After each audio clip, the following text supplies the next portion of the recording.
Today we're going to be installing SimCity 4 inside of Ubuntu 16.04. So what I'm going to do is launch an application called Acetone, and that's going to load the ISO. I'm going to go ahead and load the CD1 of the SimCity 4 ISO. There it is. Now let's go ahead and launch a Play on Linux. And I'm going to want to configure and start a brand new drive, and I'm going to go ahead and call it SimCity V1. The reason being is because I already have one of the SimCities installed. You saw I was using Wine 1.7.34, I believe.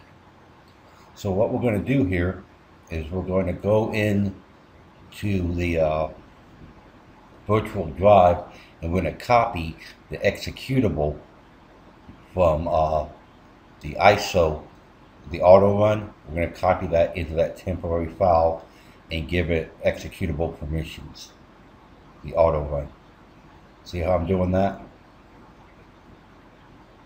Otherwise we won't be able to run the game. So now what I'm doing is I'm going to go ahead and launch the auto execute in Play on Linux and go ahead and install the game. Put in your code right there and just accept all the defaults. In a moment it's going to ask me to insert the second disk, in which I'm going to configure Wine and point Wine to the second ISO. So I'm going to add a drive letter, add in the second ISO. I've loaded both ISOs.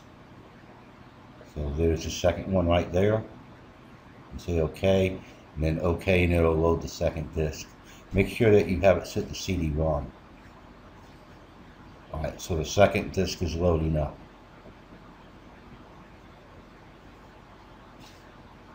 Now what we need to do is I'm going to go back into the virtual drive, and I'm going to put in the no CD file. But first I have to rename the executable. I'm just going to put .bak, you get a backup file, and then I'm going to copy the crack, the no CD, into that folder, just like this. Voila.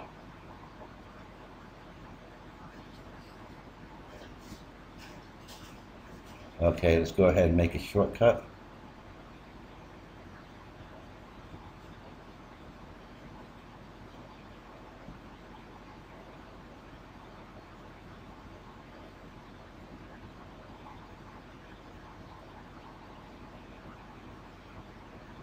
Just like that. That's the file we just copied over.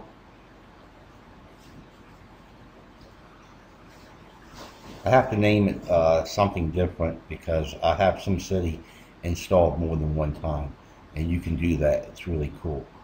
That way you can have different plugins on different versions of SimCity. Alright, let's go ahead and run it and see if it runs. Yes, it most certainly does run.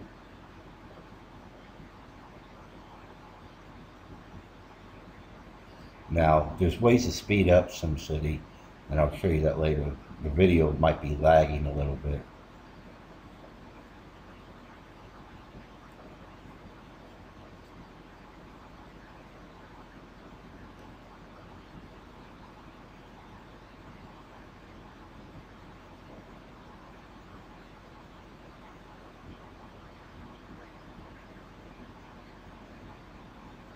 Okay, what I'm doing here is I'm installing the advanced launcher. It gives you options like turning off the introduction and stuff like that. I'm not really sure how well it works in Ubuntu. I haven't really used it yet.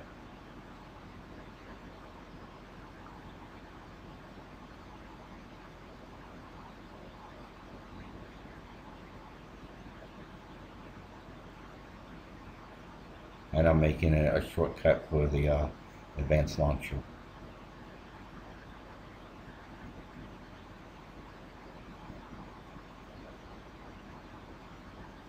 This took me well over an hour to do, by the way. I'm giving you the 11-minute condensed version.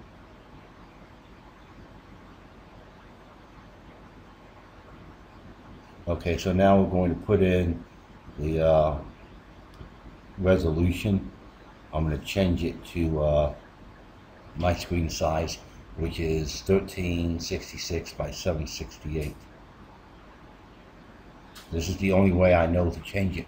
The launcher is supposed to be able to, but it does not work. It works in Windows. It'll change the resolution, but it just won't do it in Linux. Not on Play on Linux, at least.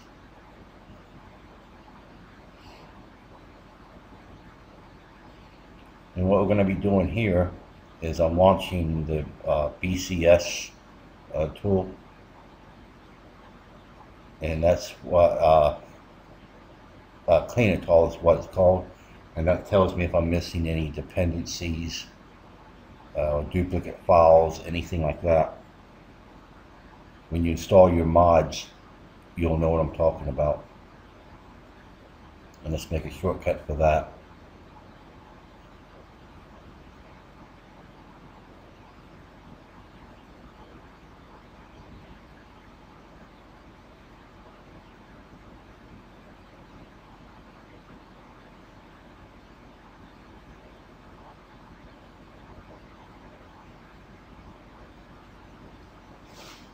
I'm going to go ahead and run it, and I know it's going to tell me that I'm missing some dependencies here right off the bat.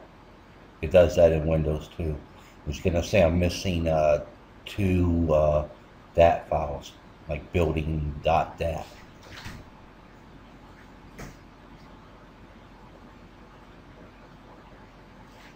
So we're going to exit out of here. We'll just minimize it. And we're going to go ahead and add in those two files. I got those files from, it was either SC4 Devotion or Centropolis, I think is the other one. There's two major sites that you can get these files from. And it has links on the BSC Cleanitol. So here I am, I'm unzipping them and I'm moving them into the plugins folder. That's where you're going to put all of your mods. Now when I run the Cleanitol program, see it says they're fixed.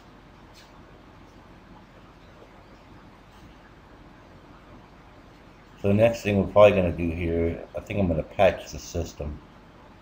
I'm going to run the updates for SimCity.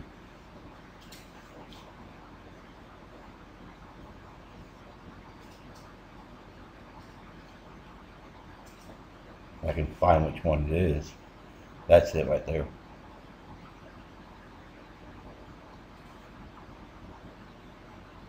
And of course all of these have to be run inside of Wine.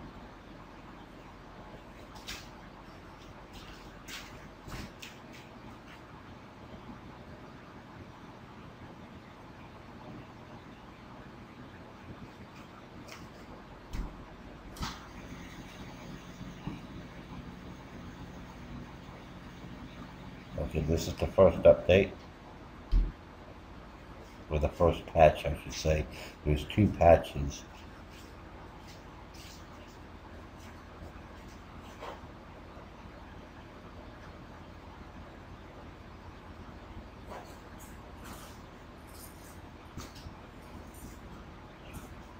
Alright, the first patch was successful. The second patch, I believe, is the night lighting patch. The second one isn't mandatory, I don't believe.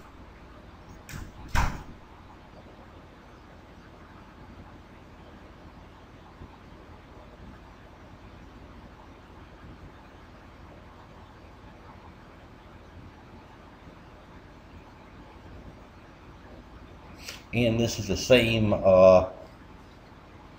thing you'll do for basically all of the mods that you're going to add in. Anything that's just drag and droppable, or like they say, it's ploppable, you'll just put it into the plugins folder. But if it's an executable, then you'll just go ahead and make sure you run it in Wine.